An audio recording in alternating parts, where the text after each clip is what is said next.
ఓం నమ శివాయ. కార్తీక మాసం శుభాకాంక్షలు నా మిత్రులకు, శ్రేయోభిలాషులకు, వేద సతీష్ టాక్స్ ద్వారా సబ్స్క్రైబర్స్కు అందరికీ.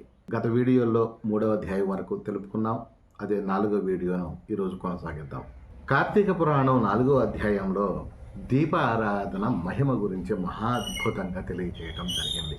ఈ విధంగా వశిష్ఠుడు కార్తీక మాస వ్రతము యొక్క మహిమ వల్ల బ్రహ్మ రాక్షస జన్మ నుండి కూడా విముక్తిని నొందుదరని చెప్పుచుండగా, జనకుడు మహేతపస్వి తమరు తెలియజేయు ఇతిహాసములు వినిన కొలది తనివి తీరుచున్నది. కార్తీక మాసంలో ముఖ్యంగా ఏమేమి చెయ్యవలయనో ఉద్దేశించి పూజ చెయ్యవలనో వివరింపుడు అని కోరగా, వశిష్ఠ మహర్షుల వారు ఇట్లా చెప్పసాగిరి. ఏమని? ఓ జనక మహారాజా, కార్తీక మాసముందు సర్వ సత్కార్యములను చేయవచ్చును. దీపారాధన ముందు అతి ముఖ్యమైనటువంటిది. దీని వలన మిగులు ఫలము నొందుదురు. శివకేశవుల ప్రీత్యర్థం శివాలయమునందు గాని, విష్ణు ఆలయమునందు కానీ, ఆ ఆలయ ప్రాంగణమునందు కానీ దీపారాధన చేయవచ్చు.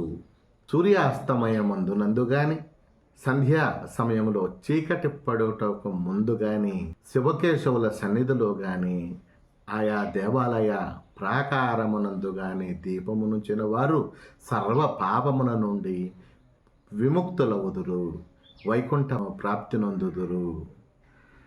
కార్తీక మాసమందు హరిహరాదులను సన్నిధిలో ఆవు నేతితో గాని, కొబ్బరి నూనెతో గాని, విప్ప నూనెతో గాని, గోవు నేతితో గాని ఏదీ దొరకనప్పుడు కనీసం ఆముదము నూనెతో అయినా దీపారాధన చేయవచ్చు.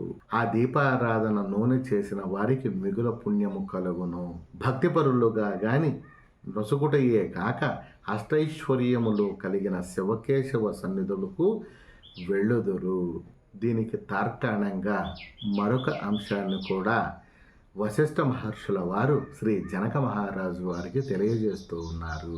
కార్తీక పౌర్ణమి సోమవారపు దినమున తెలుసో తెలియక శివాలయంలో శివుని సన్నిధిన దీపం వెలిగించటం వలన అప్పటి వరకు ఎవరు ఏ ఏ కార్యకలాపాల యందు ధర్మ విహీనులయ్యి ఉన్నా, ధర్మబద్ధులయ్యి ఉన్నా, తెలిసి గాని తెలియక గాని భక్తి ప్రవృత్తులతో కానీ శివాలయమున దీపారాధన వెలిగించిన వారి యొక్క పుణ్య ఫలితం అంతా ఇంత కాదు. జనక మహారాజును వశిష్ఠ మహర్షుల వారు ఇలా అంటున్నారు.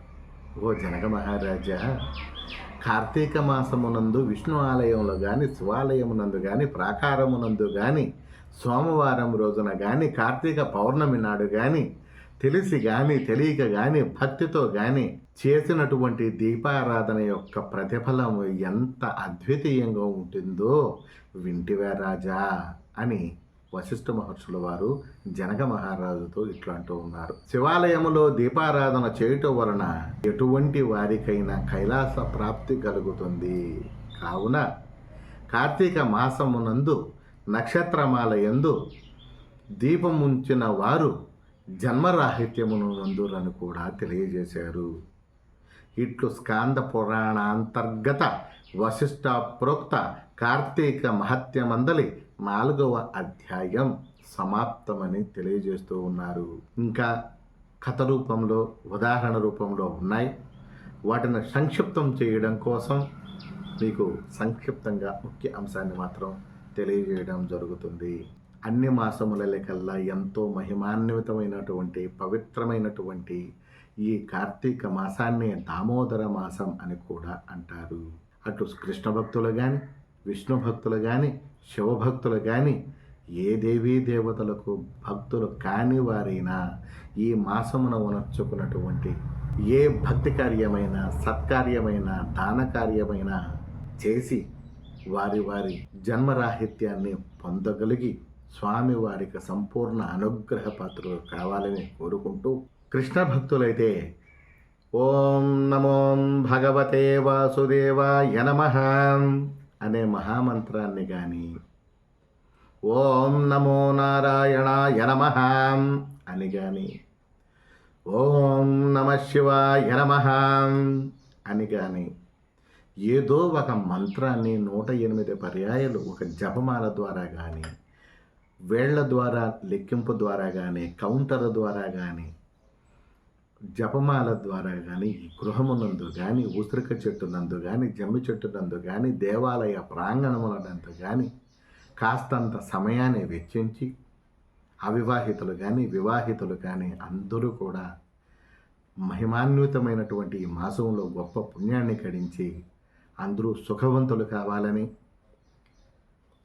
ధర్మబద్ధులై మన సనాతన హైందవ ధర్మాన్ని మనం కాపాడుకుంటూ మన భావితరాలకు అందించగలిగిన వారిగా మీరందరూ సహాయ సహకారాలు అందిస్తారని, కట్టు బొట్టు సంస్కారం ఎంత అవసరమో, క్రమశిక్షణ ఎంత అవసరమో, విజ్ఞానం ఎంత అవసరమో, చదువు ఎంత అవసరమో, టెక్నాలజీ ఎంత అవసరమో అదే ప్రాధాన్యతను ఆధ్యాత్మికతకు కూడా చిన్నపిల్లల నుంచి బోధించగలరని సర్వే జనాం సుఖినో భవంతు.